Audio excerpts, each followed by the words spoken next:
It's another episode.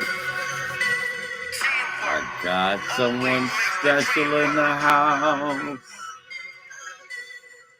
You don't have to be perfect. You don't gotta be perfect, you just gotta get started. Don't overthink it. Sorry we're late today, technical difficulties, but you're gonna be glad you waited. Success is inevitable if you're willing to give up your old self to become someone new, to be the true you. Never be afraid to do you in front of the critics, sideline judges, non-believers, people holding their grudges. Appreciate the hate. It comes with the winning. When your wise big enough money, you're unstoppable from the beginning. Your excuses are useless. Let your actions be part of the solution and watch the income it produces. Recognize greatness, a supreme revelation. Years of blood, sweat, and tears to become an overnight sensation. Can't do it alone. I should have said this first. Teamwork always makes the dream work. Teamwork always makes the dream work. Good evening. It's another episode of You Don't Have to Be Perfect. And today we have somebody that I am so grateful to finally bring onto this show, Mr. Jose Rivera. Welcome to You Don't Have to Be Perfect, boss. Thank you.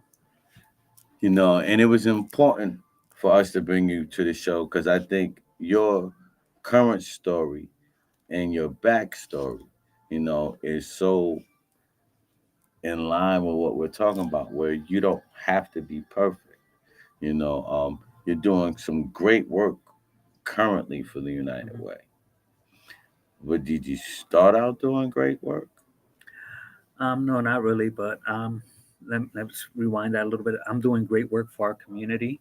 I love it. I just work for United Way. And as an organization, I think we're getting it right and being more responsive and proactive towards our communities now instead of waiting for stuff. We're trying to pump all the resources in now, and I love that the way we're headed right now. Um, I grew up on the south side, Cumberland Gardens, ripping and running in the streets. Nothing against the acres or my people on 2 and D, but my home is the south side. And I'm going to cut a lot of it out. Ripping and running in the streets, the gangs, active addiction. And all that did is get me into prison. No matter how much money I made on a daily and weekly basis, it all took me to the same spot, prison. And it wasn't like if I was slow or dumb or I was brilliant at an early age.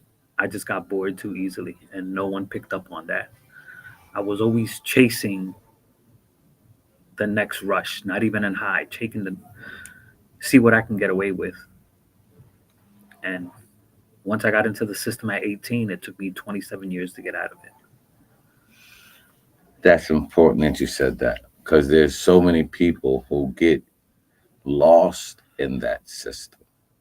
You know, um, one of the things you hear me say, and we've talked about before, is poverty is violence. You know, do you think growing up in the neighborhood that you were in allowed people to miss your genius because you were in poverty?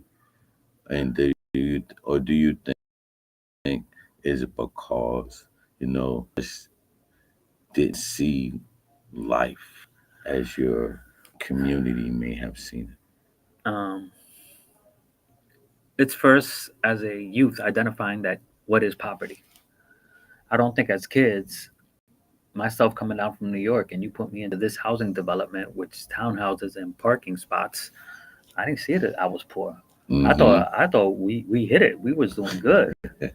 Um, my brilliance wasn't identified, even as now when I'm older, when I hear, "Oh, you're a smart kid from Cumberland," and it's like, what does that mean? And at first, I used to smile and accept that, and now I sit back and no, I don't accept that any longer because you're just saying I'm only smart because of the projects I came from that environment.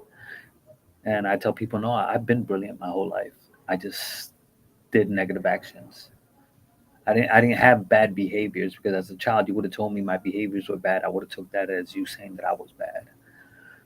I don't even now when I deal with kids, I don't tell them they make bad decisions because all they hear is that first word, that bad word.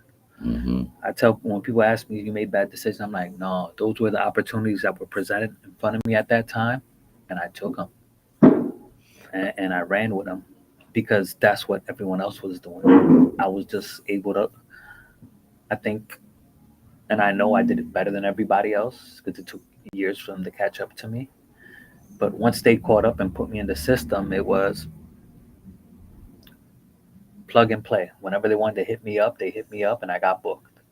Mm. So it's once you get into it, it's the hardest thing to get out because once you're recognized, especially in a small city, they're gonna get you every time that they can.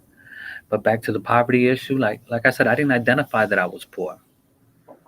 I didn't know what poor was. Like I said, I came from New York and I came down here, and you put me in townhouses. Um, the our lunch ticket was our lunch ticket, no matter what. Um, but it's what is poverty at that time when everyone around me was on the same income level? It wasn't until I got out and I started going into certain parts of Allentown where then you saw the difference. And when other kids from not your neighborhood would told you that you were poor, I didn't know I was poor until somebody else had identified me as being poor. And that's so important because you know as kids we don't notice what our parents are going Hmm. through, but the labels is still being put on us Yeah. as children, so we're still being treated as such. I think it's easier to miss the genius of someone who um, doesn't stand out in traditional ways. So they don't shoot a Hmm. basketball, or they don't hit a Hmm. baseball, right? Or they don't, or they're not the captain of the debate team, right? So they don't stand out in those traditional ways. So you miss what they have to offer. But it's also our lifestyle. When I was ripping and running, you don't want to stand out. So I took that everywhere with me. Mm. If I could just sit in the cut, I'm still going to be successful. I'm not the one that's going to get caught. But after a while, from sitting in the background, the attention was put on me, and I didn't like that attention because all that attention, like I was able to get away with not seeing juvenile placement when all my friends saw juvenile placement. First time I got arrested, I went right to Lehigh County Jail when it was up on a hill looking like a castle. Mm. I was right with the adults, and it was back then. Everyone applauded. Everyone was happy to see you, and that tradition continued with me where I was getting the louder applause every time I went to prison. They were happy to see me, but I never got that same applause when I came home because all I got was how long before you go back. Mm. It was that stereotype, that stigma that was always like, damn, I did it, I survived, I came home, and it's like, oh, how long before you go back? So I've always felt society gave up on me before I was truly given a chance. And I think this time around that changed in 2019. I love that you said that. Because what made me start getting into this kind of work was I was in Central Elementary School, and you know how we do the Read Across America, Hmm. and I asked a group of kids how many of them knew that they were worthy, a bunch of third Hmm. graders, and nobody knew what that Yeah. even meant. But I asked how many of them knew they were unworthy, and almost every Yeah. hand went up, and that scared me. Like our kids knew that they were unworthy before they even knew what their worth looked like or meant. So for you to say that you felt like the system gave up on you before you even really got a chance to get your feet Yeah. going, it's so important because um, you're fighting a good fight now in ending recidivism. And I think a lot of it starts with perception. Yeah. Um, I'd love for you to touch on that because I think a lot of people, what is a returning citizen look like? What does he smell like? You know, Yeah. what can he or she do? Uh, First of all, it's a parolee and a reentrant are two different people. Even though we both come through the same system of our injustice system and parole, a parolee is waiting for an exterior reentrant put work later. I used to know where people say starts at and I will no longer say that to anybody if they walk back out. Reads are people who say part of my foundation is accountability. I will be accountable. I will change the way I talk. I used to tell people I was released from prison or not even. I came out and I caught a crime. I walk these streets every day. There's not crimes running around, flying by me, waiting for someone to catch it. I actually had to commit an action. I committed a crime. Go back to prison. And I had to hold myself accountable. I committed a crime, no more excuse. And I had to hold that, I had to hold my feet and my hands to the fire and say, yeah, I did this. And now, how do I change? Um, a parolee still waiting for that. What's going on out there? What's going on out there? You're that fear of missing out. I don't care what goes on around me any longer because what's going on around me is what's been going on since the 60s, the 80s, and the 90s. I wake up every morning. How do I help? How do I serve? Because that's what I was missing in my life. And as a reentrant, I look for things that are missing in our systems. What are the gaps that are missing in our systems? Everyone always shoots for the biggest prize, which is housing. My biggest fight is get our people employed again. Find them mentors. Find them people that are going to stick around and help them succeed. Push them towards what successfully looks like. Someone that's going to, as a reentrant, as I hold myself accountable, who's going to tell me I did something wrong? Because everyone tells me how successful, how great you are, and it's like, am I? Am I? I'll tell you how wrong you are. And I think that's the hardest thing in the world when you find someone that really tells you and be like, no, you were wrong. You were wrong. And I sit there now, some people that hold me accountable and tell me that I'm wrong. I listen now. I'm going to try to fight. I sit back and I process. And, and, and I still make mistakes. I'm human. But I try to own up to them fast before they spiral and run out of control. And sometimes I get caught in that spiral and trip and I roll down that hill. And as men, the way we say we're men, it's I did it. I'm sorry. But it's not just saying the words I'm sorry. It's these are my apologies and these are the steps that I'm willing to take to move forward. I've been in rooms where I never thought I'd be privy to. I sit with people that I've never thought saw me. And my life has changed since then. And it's how do we move forward as a community and a society if we're leaving men and women behind? And I no longer want to live in a society that does that. You committed a crime, you came home, you're trying to do better. How do we move you to do better? And what is your better? It shouldn't be on my scale of standards. You should have your own. And when you say, hey, I am comfortable here, that's where we leave you. Not even leave you, that's where we move and see if you are really successful there. Because success is measured in all different ways. People see it as a dollar sign. Someone can be like, I just bought a house. That's my success. That's all I wanted. I just wanted to own something. Someone can say their success is I have a job that pays $28 an hour. I'm happy where I'm at.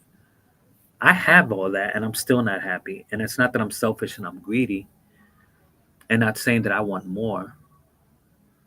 And I don't feel like I'm trying to catch up to what I threw away and missed. I just no longer want to see my generation of kids and my grandkids go through what I went through. I know I've done more than enough time for all those generations for them never to have to go back. I'm 53, soon to be 54, and you've seen me. It took me years to get my son back into my life.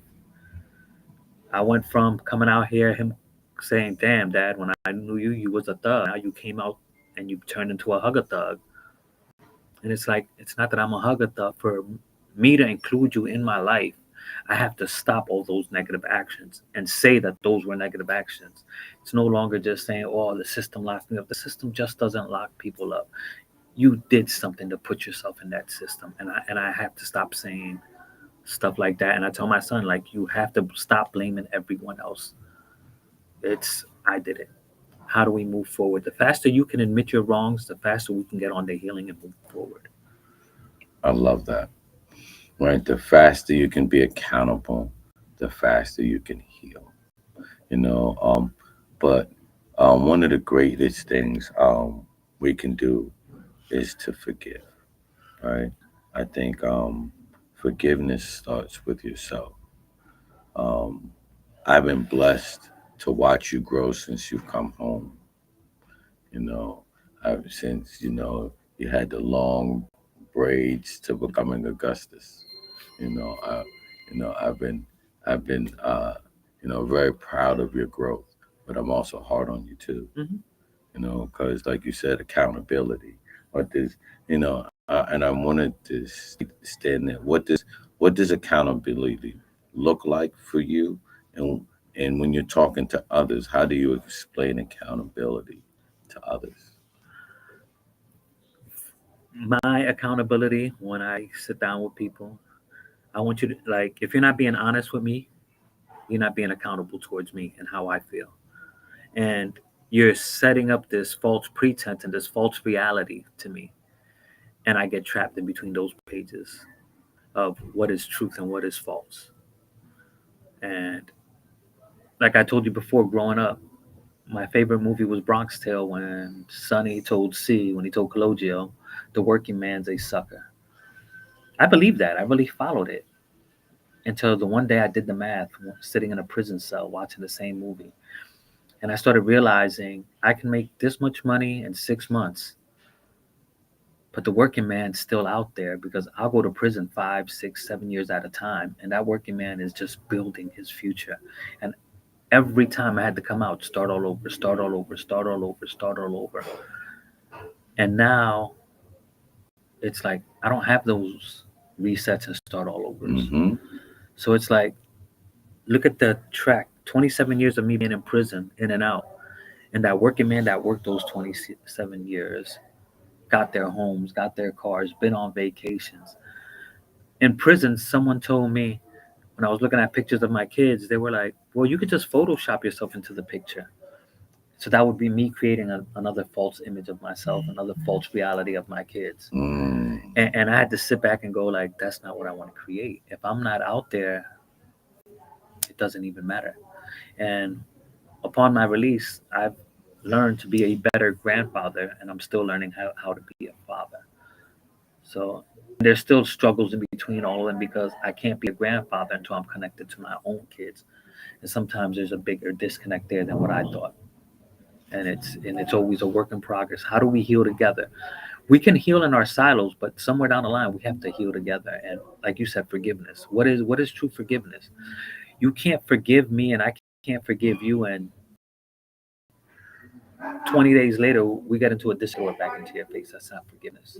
That's being spiteful. And people confuse them too. Sometimes forgiveness is like, all right, I'm done. How do we move forward? What does our forgiveness with? What does the future look like? You committed this in the past. You did this mistake in the past. How do we make sure you don't do it again? Yes. Yes. I love that you say that because um, in thinking about who you are, Yeah. right, as a parent, right, we talk about people coming home. There are other people coming home from prison all the time. And one of the things I think become their issues, how do I reinsert myself into the family structure? You know, uh, kids have been gone for some time. The kids they spent some years without me. So how do I come home and just reinsert myself as dad? And you had kids at different age groups. So you had kids that were still in their uh, formative years, and you had some adult children. So you get to give, a pretty good perspective on that gambit. I think it's basically time.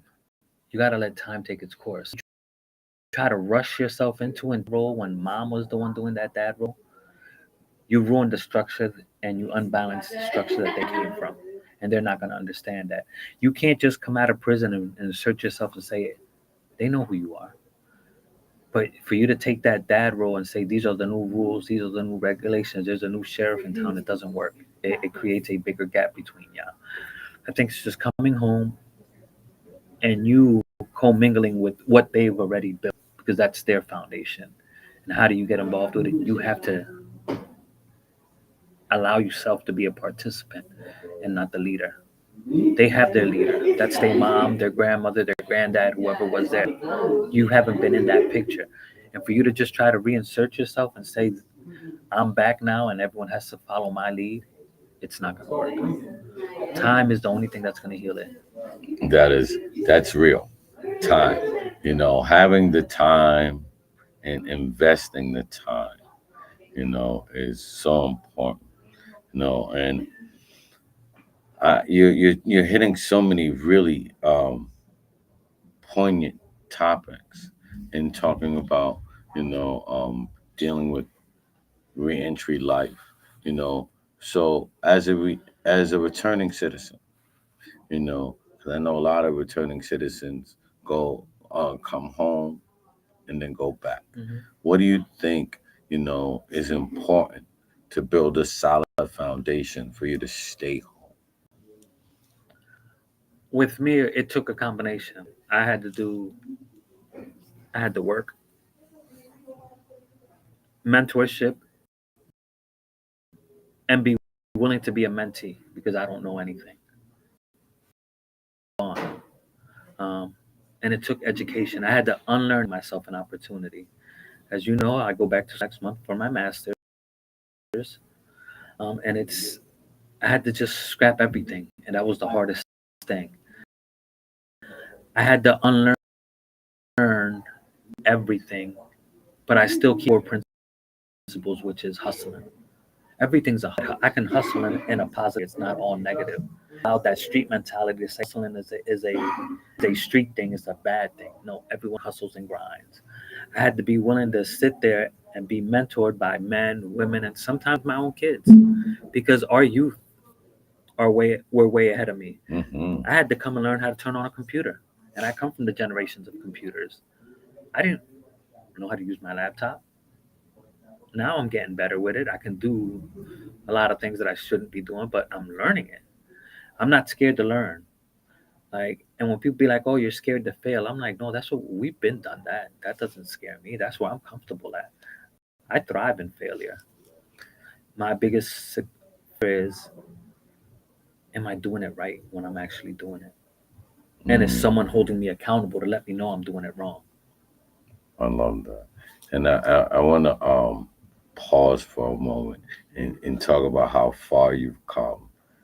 Because I remember um, having to give you spread when we our first spreadsheets were these pieces of paper because you refused to touch the computer. I got the job done though. I was good uh, at uh, it. I got the job done. so to see you grow to a point where, like you said, you're going to go get your master's degree. Um, for us to be on camera, like people don't realize, I took pictures of you for 6 months, Mhm. right? And you would make me delete them, Yeah, until you were comfortable. yeah. I didn't push you, right?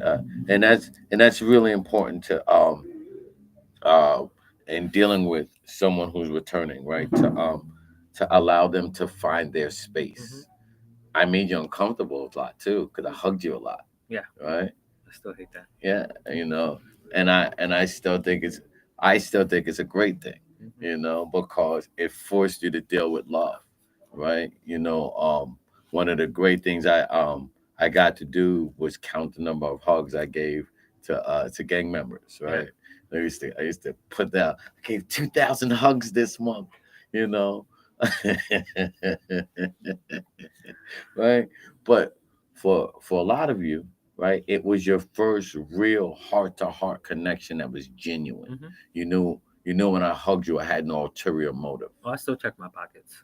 Yeah, if it was 20 years before then, I might have been hugging you to rob you. We all have a story, Hmm. right?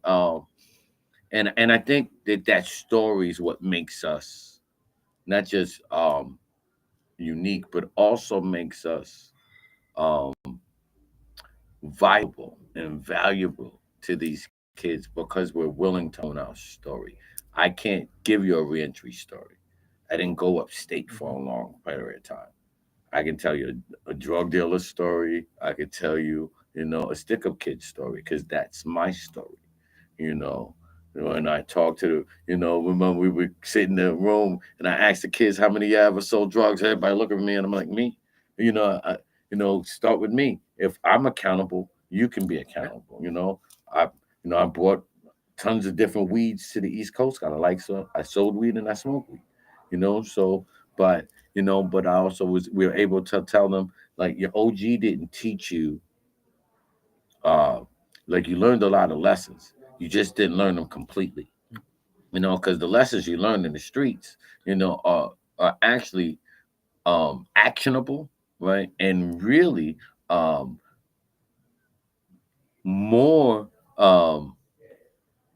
they're better than some of the stuff you're gonna learn. Because you learn about integrity in the Hmm. streets, right? Because you can't steal, because that could be your life. Yeah. You learn how to count quickly in the streets because a dollar short, that could be your life. You know what I mean? You learn team management in the streets because the wrong person stealing, that could still be your life. Yeah. You know what I mean? So the things that you learn in the streets, if you take those same lessons and apply them to business, you're dangerous.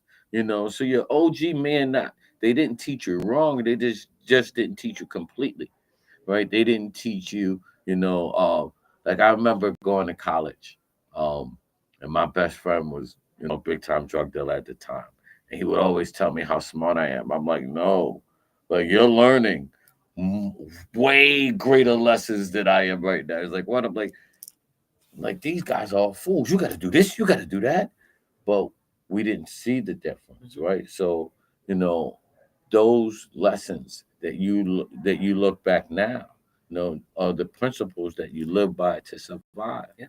right? So, if we teach our kids, okay, how to, because you learn marketing. Right? Because what I mean, they watch movies like American Hustler, so they learn things like Blue Magic. So we had our own little Yeah. names for our stuff. So we learn marketing, we learn branding, we learn Financing, supply and financing, demand, all of customer those things. relations, customer service. All of those things, right, are the building blocks for a successful Yeah. business, right? If we can give back to our youth, which is something we've been blessed to do, um, we can actually help redirect them with those same principles, you know, because But I even think if going back, I would still end up where I'm at right now today. okay, Because that system is still going to be the same system I'm going to go back to. Now, if I would be able to go back and change that system and tweak that system from the injustice system to the prison system, then yeah. But for me to go back with everything I know now, I would still come out the same person who I am today. And I don't have a problem with that. I was put there for a reason. And everything that I've been through, I don't know how many others could have survived everything I've been through. I was put there for a reason because I'm still standing after being shot, being stabbed, being kidnapped, being carjacked, um, being in multiple states out. And it's why was I? And even today, I struggle with that. Okay, why am I here? There's a greater goal, and I'm just a piece. And I've said this to you before. There was better speakers than me before me. There's going to be greater ones after me speaking this reentry stuff. But it's who's paying attention, and now society is paying attention because it's affecting everybody. It's a burden on a tax-paying system. Mm-hmm. My value in prison in the state of Pennsylvania is $42,000 to $57,000 a year. So me doing 6 years, that's over $300,000 the state spent on me. For me to come home and commit another crime because there was nothing in place to secure me from going back to prison. Um, for me to go back, it would be like to go back mid 90s, right before Ridge tore down the prison system and made them all codependent when before they were all independent. It's to keep the trades back there, to keep the education system up in there, and educate us while we're back in prison. That way we don't come back. And also put that one piece right back in that's still missing right now, job placement on the minute we walk out of prison. If there would be a way to go back, keep the trades, keep the education going, and have job placement, immediate job placement the minute you walk out of prison, I know that whole system will change. Everyone's goal is, even when you go to state prison, is to make a productive citizen out of you. But what is production when there's nothing for you to do? There's nowhere for you to go, but just sit in a cell all day or go to the yard all day. Those systems that want us to succeed are broken.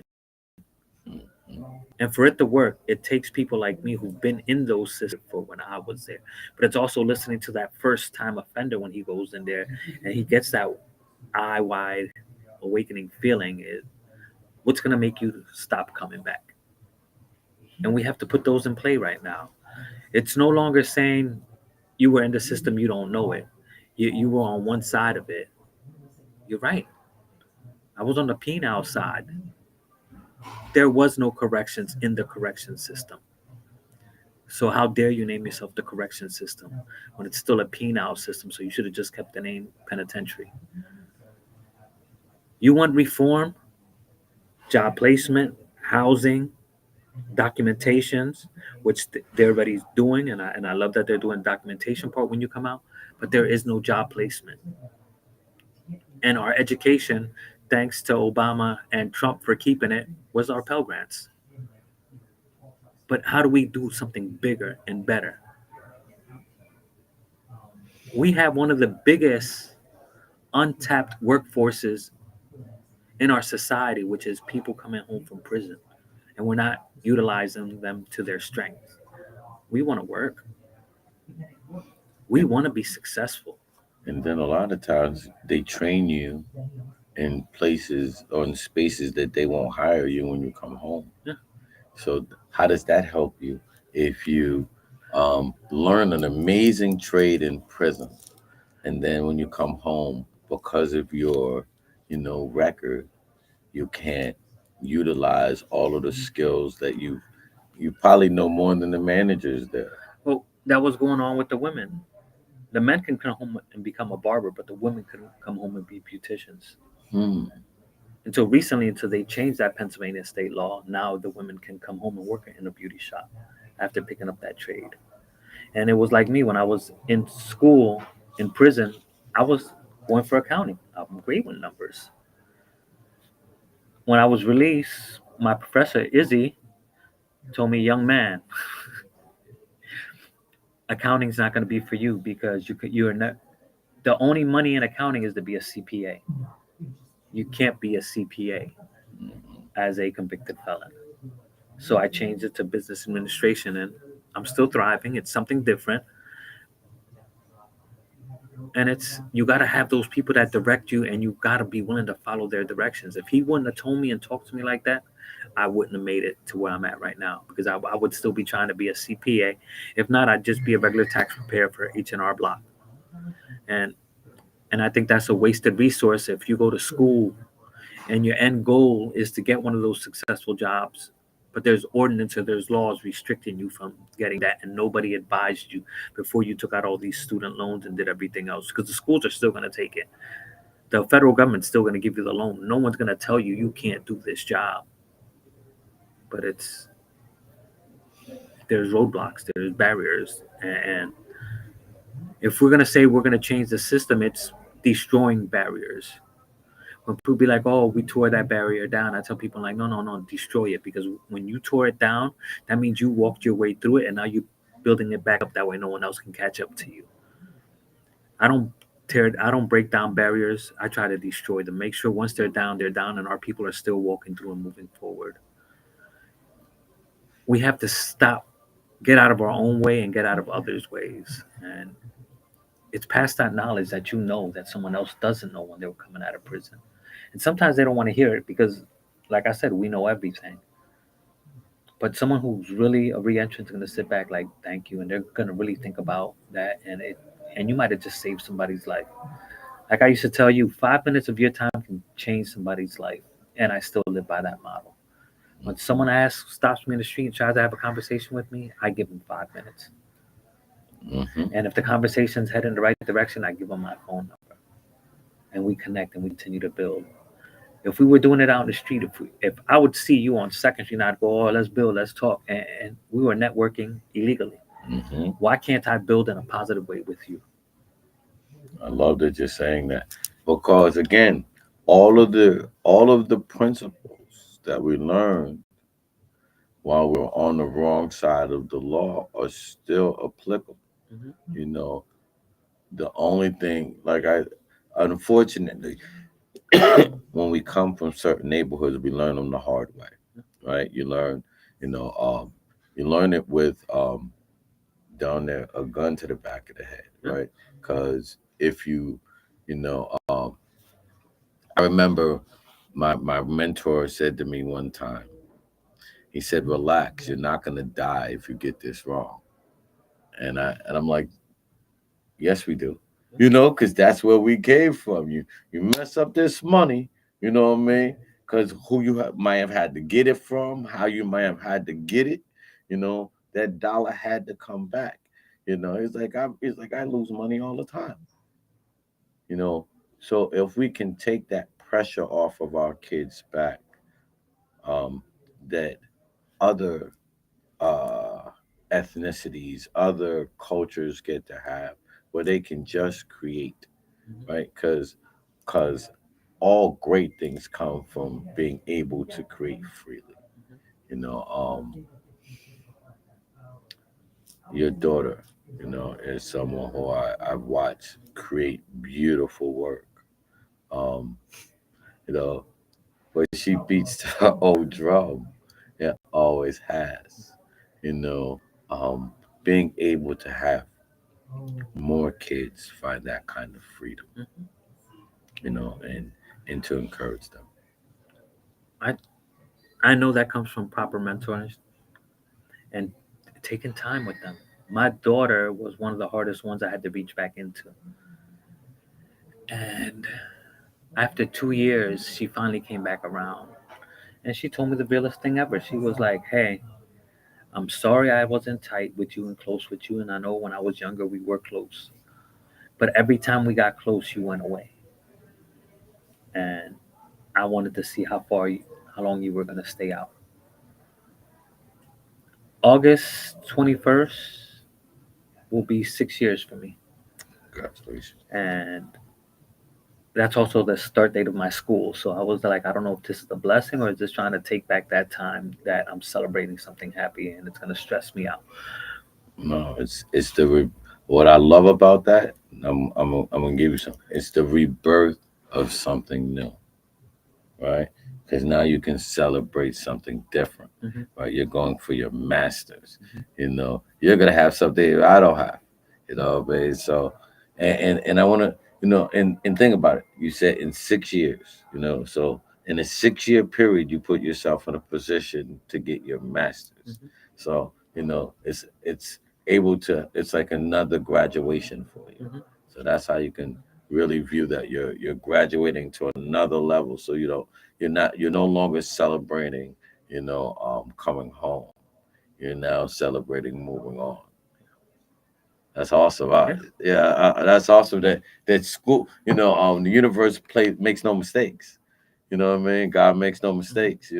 That date was on purpose because um, it doesn't want you to celebrate your return anymore. Mhm. You know what I mean? You've done, and it's still more hard work, but you've done the hard to go from being Joey, to being, you've done the hard work, you know. And Augustus is an inside joke, so yeah. But you've done the seriously, Yeah. you've done the hard work. So one of the things that we unfortunately do is we strap ourselves to negative points in our past, as reminders of something. So I think what happened was you got another form of freedom, Mm. which is I'm happy for you. You deserve that. you know. So yeah, so we celebrate your master's degree on the 21st. You're starting a journey. We're no longer celebrating you being home, coming home. You know, um, and I'm glad you said what you said about your daughter, because I think another father may have needed to hear that. Somebody they may be blaming their children right now Mhm. for the inability to connect, where they didn't see, you're stopping and starting, you're coming and going, you know, as a reason why they may pause because they don't know how to love. So I'm glad that you mentioned that because I think some father needs to hear that. Somebody needed to know that it's not their fault. And it may not even be Mhm. your fault, Yeah. but it's real, Yeah. you know. So what are some steps do you think you did that may help the next parent?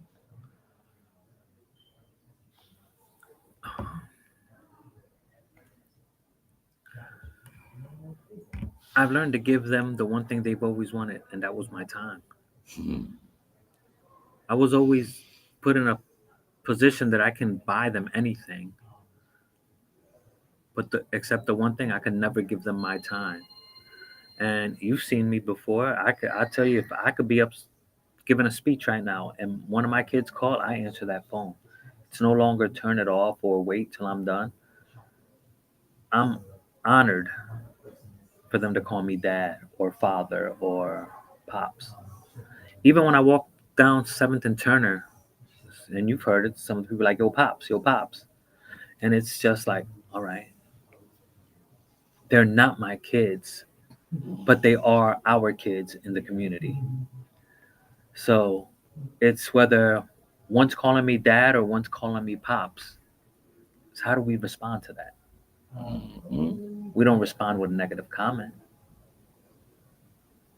We have to embrace them with love because we were those kids at one point, and we were looking for that one adult that wasn't going to be a drive-by mentor or drive-by adult that just stepped into your life, or that one man that was with your mom's, and then for years you connect and then he disappears into the whirlwind. I don't want that. I don't want that for any of our kids. So with me, it was, how do I give them me? The hardest Mhm. thing that I can give anybody.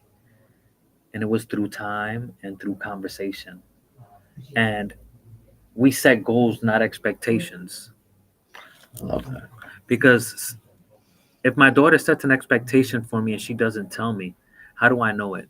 But when Mhm. her and I sit back and we have a conversation and she's like, hey, I would like for us to do this and this and this by this time. Is that possible? My answer is always going to be yes. Because she told me what it is. She gave me a time to be there, and it's real. Now, if she says, can we go to New York tomorrow? I'm gonna be like, no, that doesn't make sense to me because you're just telling me right now, like, we can't take that trip. Like, I have a whole life ahead of me. But if she says, hey, next Friday, can we go to New York? I would like to go to New York to do this, this, and this, and this. And in my head, I can manage that. Yes, let's go. Let's do it. because she gave me the time to process it, give her the feedback, and let's plan it out and go do it. With my sons, they're men. They're already young men and an old man.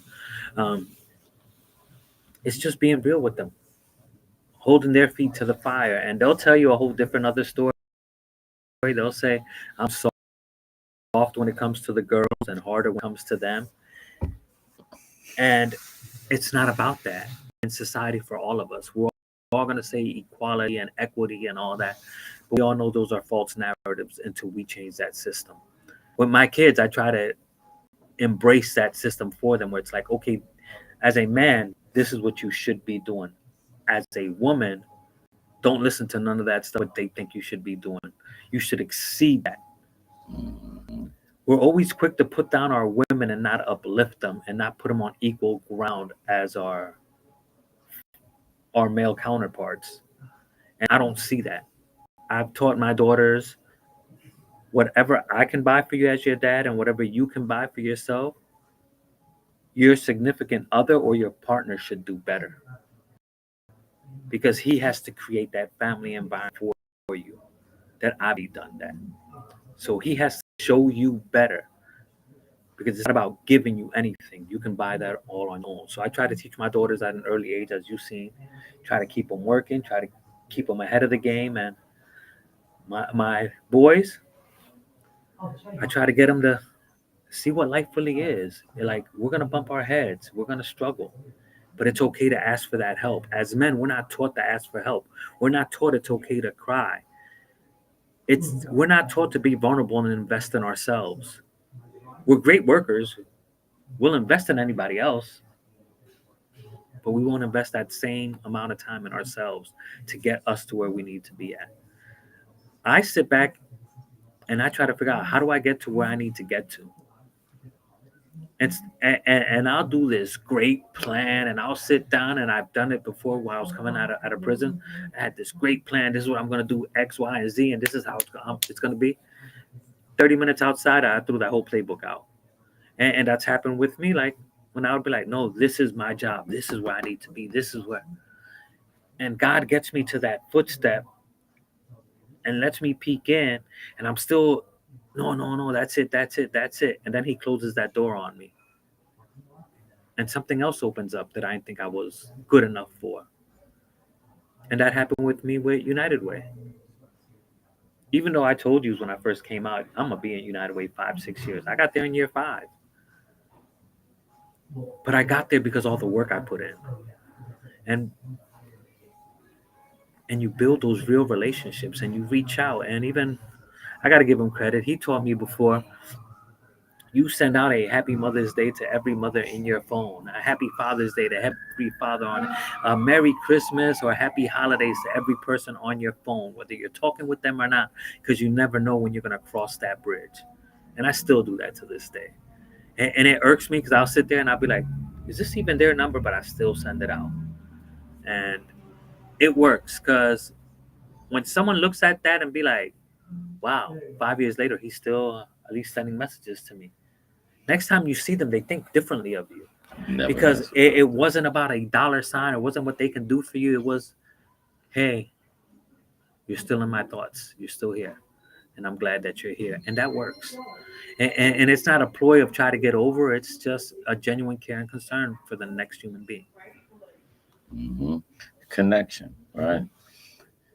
The most important thing, and I think, I hope I've taught you this, is people, right? You can't replace people. Mm. You can replace jobs, Yeah. right? Someone can do a job that you've done, but they'll never be Jose, Hmm. right? Someone can do some work that you do, but they'll never be Jose, Hmm. right? So, really valuing people, right? To be able to look someone in the eye, right, and just say thank Yeah. you, right? You know, and I'm so proud of your growth. I know I give you a hard time off camera, but I know how hard it was for you to become who you become. I know how hard it was for you to in front of a camera. You know, I know how hard it was for you to accept a hug. I've caught some stiff elbows. You know, so I know. You know, I know how hard it was, but you accepted it. You pushed through it, and now you can teach how to do such. You know, you can tell citizen now how to accept a hug when you've never gotten one. You know, because you'd be like, this is weird. Like, yep, here's another one just because you said that. You know what I mean? Like, how to accept being cared for, by another man and it not be gay, not to say, and not to cause any trouble with the alphabet community, but for it not to be gay, you know, for, when I say I love you, you know, that's what it is. Yeah. Is I don't wanna hold your hand extra hard, right? I don't wanna You don't think I'm into cute? you know, no, you're not at all. But to know, that agape love versus amore love, Hmm. right? And how to accept it and to give it now, because I see, even though we show love in different ways, I see how you love, I see how you show up in the community, and I want to say I see you, like you're doing things, you know um behind the scenes that people may not always notice, you know and those are the hard ones, Hmm. right? Because when you do things behind the scenes, people only think you're getting credit for no reason. Hmm. You know what I mean? Like he's the one always getting he's getting all of the big stuff. No one knows. You know the work you put in. No one knows. The time spent. Hmm. No one knows the relationships that had to be built. For the next person. And sometimes it ain't even for you. It's Yeah. for the next Yeah. person. So um, when you deal with the hate, because you get it, how do you deal with it? Especially because there's gonna be someone else who may want to work and say, I want to make a difference, not like Jose, but like Jose, right? I want to make a difference in my community. I want to be, a beacon of light for reentrance, you know. But you take a lot of shots, Hmm. you take shots from people who grew up with you. Hmm. You take shots from people um, who want to be in positions that you're in now. Um, and then you just take shots from, because you cut off the braids. There's people like me that just I miss the braids. I, I still have the before and after picture for you and your son that I keep. So how do you help? Um, as horrible as it's gonna sound, I look at it as another form of cheerleading. Hmm. When I played football or when I wrestled, there was cheerleaders for our side and cheerleaders for their side. Hmm. I don't call them haters because they don't understand what I went through, but it's they're cheering for their team. I'm there for my team. My team looks different than their team. When they're the center of their team, I don't know how to deal with that. I keep everything centered around it's my community first. And like how you said earlier, the majority of the work that I do it for the next person coming up. A lot of the stuff I do in the background, I don't get credit for it. I'm not looking for that credit because then I'd be doing it for all the wrong reasons. I do it because that's where it fit in. And some of the biggest deals are done in the back boardrooms. They're not done out in front of social media. They're not done in front of the press. They're not done. It's could be a one-on-one conversation that you just had right now at the Moxie, or you just had down at Rosa Blanca over a cup of coffee. Hmm. It's the work that gets put into it to make that a reality. We both came from PNLV. No matter what Hassan told us, we had to make that a reality and put it back into society. And we had to take someone's vision and turn it into a reality. Or we had to change the vision up a little bit. That way it made sense in our community. Nobody saw that part. And everyone connected to our executive director instead of also connecting. It's a team effort. All of us put in that work together. And at the end of the day, it's how do we do that? We do that because we're paying attention, not only in one conversation and one on one. It's also while we're walking the streets and walking in the community. Our community tells us every day what they want to see, what they want to do, what are they, what keeps their interest. And it's when you hear stuff two or three times and then you hear it up here at this level, then you say, okay, I can connect all these things together. I love my role where I work at United Way because I am learning how to connect those conversations together and keep community moving. It's no longer storing all this information and holding it and hoarding it. It doesn't work. Our society doesn't work like that. If we want these big ships to pivot when we need to pivot, they need all that information. That way they know it's pivoting. And during my community engagement, that's what I've been able to do. Every conversation that I had, I look for things and I hear things and okay, what else is going on out there? Okay, he said this, this, and this, or she said this. Oh, they should be connected with this resource. Oh, they should be connected with this person. They're doing this work.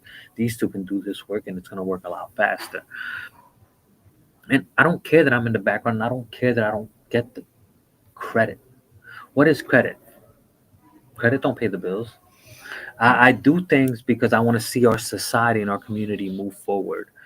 And how we used to say before, it's one person uplifting another, standing next to me, uplifting another. Then there's three of us up there. Now we're lifting six people up, and we continue to uplift and bring each other up.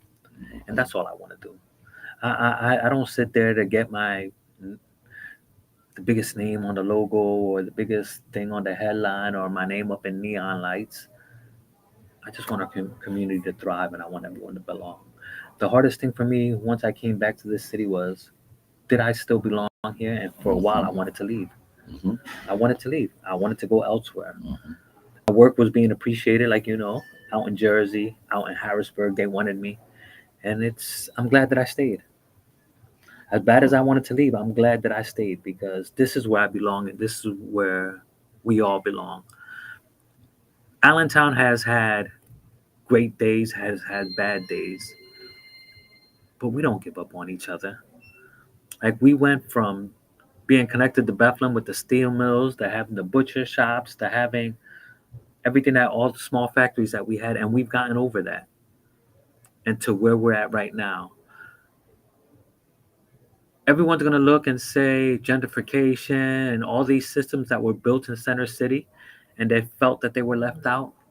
And I'm not going to say this in a negative way, but sometimes we exclude ourselves because we're too busy standing on the sideline and talking about, look at, they're doing this, they're doing that, they're doing this, and we're not getting involved. There's a structure that was built, and we're not educating ourselves to thrive within this structure because we're too busy sitting on the sideline pointing at what everybody else is doing and not looking at what we should be doing ourselves as a community, and how do we thrive in the infrastructure that's being built right now. How do we make ourselves employable when society gave up on us? And that you just continue to show up, continue to put in the work, continue to have the conversations, and continue to push forward. No one's going to trust you if you don't trust yourself, Mm. and no one's going to believe in you if you don't believe in yourself first. Mm. Really, really, really dope. No one's gonna trust you if you don't trust you. That is so important to say because a lot of us are looking for something we don't even see in ourselves. Yeah. You know how that I mean, and that goes. Let's take it even more real. No one's gonna love you until you love yourself, Mm-hmm. right?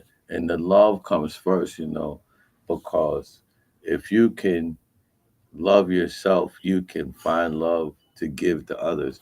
Um, Greg Reed says, fill your cup up with love and let others bask in its Yeah. overflow, right? So that means I can love me enough that you don't have to love me. I love me enough.